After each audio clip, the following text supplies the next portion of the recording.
Aí galera que curte engenharia clínica, hoje eu vou falar para vocês sobre a história da vacina.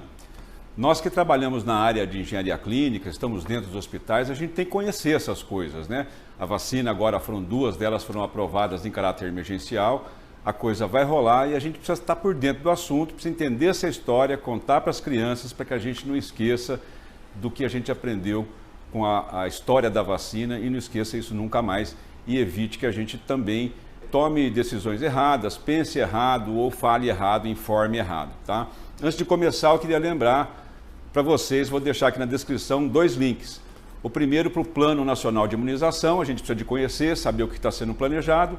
E o segundo é o manual da cadeia de frio e da rede de frio. Enquanto uma cuida dos aspectos técnicos, administrativos, financeiros, de planejamento, a outra cuida do que acontece desde a liberação da vacina pelo laboratório até o destino final no uso. Então a gente precisa saber disso, o bicho vai pegar, vai ter rede de frio, cadeia de frio, então aproveite para se antecipar e estudar. E vamos falar um pouco da história da vacina. Para a gente falar sobre a história da vacina, a gente tem que falar da varíola. A varíola é uma doença que matou milhares de pessoas no mundo, só no século XX ela matou mais de 300 milhões de pessoas, né? Então é muita gente. Quando as pessoas não iam a óbito, ficavam com sequelas do tipo cegueira e outras coisas. Então, um pouco como que a gente percebe isso aí, como que ela se manifestou ao longo do tempo. Tem uma múmia do Ramsés V, né, que viveu lá por volta de 1160 a.C., e quando você olha a pele do Ramsés, existe ali cicatrizes típicas da varíola, né? E entre 129 depois de Cristo e 199, o Galeno, Cláudio Galeno, Hélio Galeno, médico grego, ele descreveu essa doença, permitindo caracterizar um pouco essa doença de uma maneira melhor. Depois, em 865, entre 865 e 924, viveu o médico árabe Abu Bakr Mohammed ibn Zakaria ar-Razi. Acho que eu falei certo, não sei. Mas ele fez o diagnóstico diferencial entre o sarampo e a varíola, permitindo separar, saber qual doença que era entre essas duas. Então, isso o pessoal continuou pesquisando, estudando e aprendendo, né? Mas apesar, né, do Edward Jenner, que ganhou 10 mil libras esterlinas pelo seu trabalho, né, sobre a vacina, ganhou esse valor em 1802, foi somente em 1906 que um outro médico, eu entendi que ele nasceu no México, mas dizem que ele é um médico alemão, não entendi direito, mas o Henrique Pasquin viveu entre 1860 e 1976, ele identificou o vírus por microscopia de luz.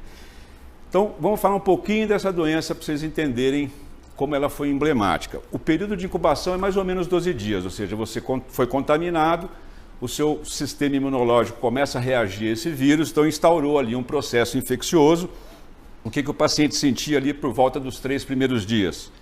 Aumento da temperatura corporal, febre, calafrios, dor excruciante nas costas, dores de cabeça, né? E a pele escarlatinoide, essa que vocês estão vendo aqui, que é a escarlatina, né? Que é causada por uma bactéria, mas a pele ficava desse jeito, né? Lá pelo 5º dia, o vírus disseminando pelo sangue, ele atacava a pele, principalmente a face, criando erupções cutâneas, né? Erupções cutâneas na face.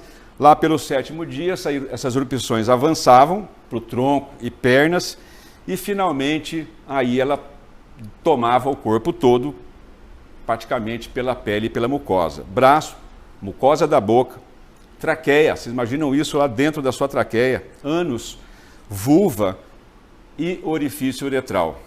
As fotos são realmente difíceis, mas a gente que trabalha nessa área tem que encarar isso aí, porque faz parte, né? Escolhemos trabalhar nessa área, vamos ter que entender essas coisas também, né? Sofrer um pouco com isso também.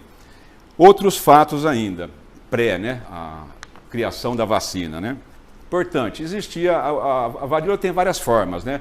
Mas para resumir, tinha uma lá que dava ali na vaca e tinha uma que dava no ser humano. E o pessoal, na época, conhecia uma prática que tinha vindo da China, da Índia e da África, que era a variolação. O que era isso?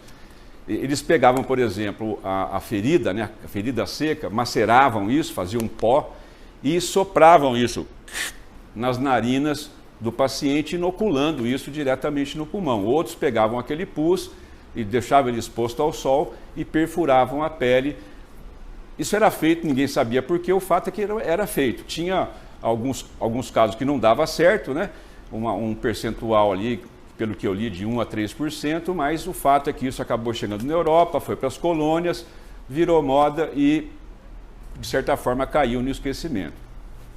E, sabendo disso, né, vamos agora direto para a história. A história é o seguinte: o Edward Jenner era um médico inglês e ele observou que as mulheres que ordenhavam vacas que estavam infectadas pela varíola da vaca, elas desenvolviam nas mãos umas erupções cutâneas muito leves, né? Então, para encurtar a história, o que o Edward Jenner fez? Ele pegou, vamos dizer, a varíola da vaca e inoculou numa criança, num garoto.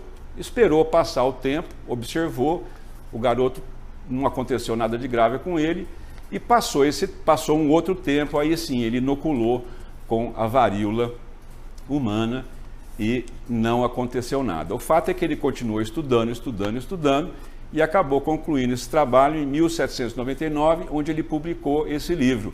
E em 1802 ele ganhou 10 mil libras esterlinas da Sociedade Real da Inglaterra como um reconhecimento pelo seu trabalho. Então, gente, daí, né, desse trabalho, dessas coisas empíricas que foram feitas, até hoje a gente evoluiu muito.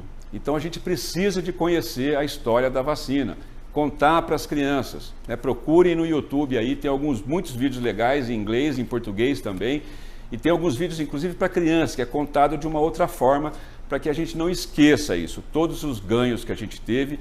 Vacinação é coisa séria, qualquer um que não é vacinado, vamos dizer, acaba impedindo, né, que a imunização total ocorra. Queria lembrar que a varíola está oficialmente extinta, a gente não tem caso dessa doença, então foi uma grande vitória da ciência, né, sobre mais uma doença tão danosa, né, como a varíola. Vocês viram a foto, é uma coisa, deve ter sido muito difícil nessa época viver no mundo com essa doença.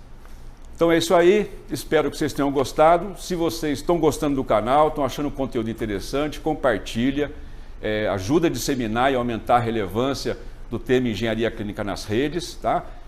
E no mais, muito obrigado pelo seu tempo. Valeu!